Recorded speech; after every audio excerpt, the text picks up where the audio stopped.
ඉක්මනට යනවා නේද? ඔයාලා නිකන් පරණ සින්දුවක් අහලා බලන්නකෝ.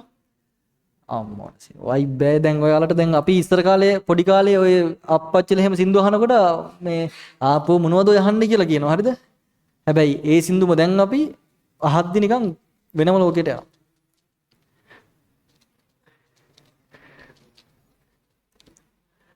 ඔය සින්දුත් එක්ක ළමයි මේ තියෙන මතක හරිද?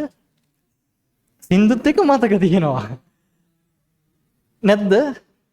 දැන් මට පිනිබර යාමේ සවුලන් හඬනවා කියලා මතක් වෙද්දී ඒලවල කාලේ මතක් වෙනවා. හරිද? ඒ කාලේ උදේට මහන්නේ ඕක. අය මේ කාගේද වෙර්ලියද්ද මහත්තයාගේ සින්දුවක් තිබ්බ මේ අර සඳපළුවෙන් නුබෝ පෙනී පාළු සිතේ විඩාම ඇකේ කියලා. විඩාම කන කවුරුත් හිටියේ නෑ. එතකොට පාළුවක් තිබ්බෙත් නෑ. හැබැයි සින්දුව ඒ කාලේට මතකයි. අය හම් තෙරබෙනා. ඒක මතකයි හොඳට මතකයි 2013. 2013.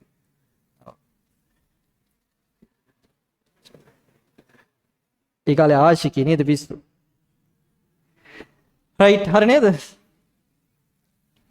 මෙව එකපාර ලියන්න ස්ටෙප් එකක් ඕනේ නෑ මේ.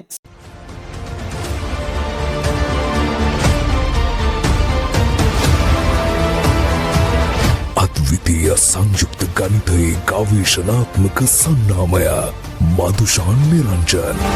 හේන කියන්නෙම ටාගට් වලට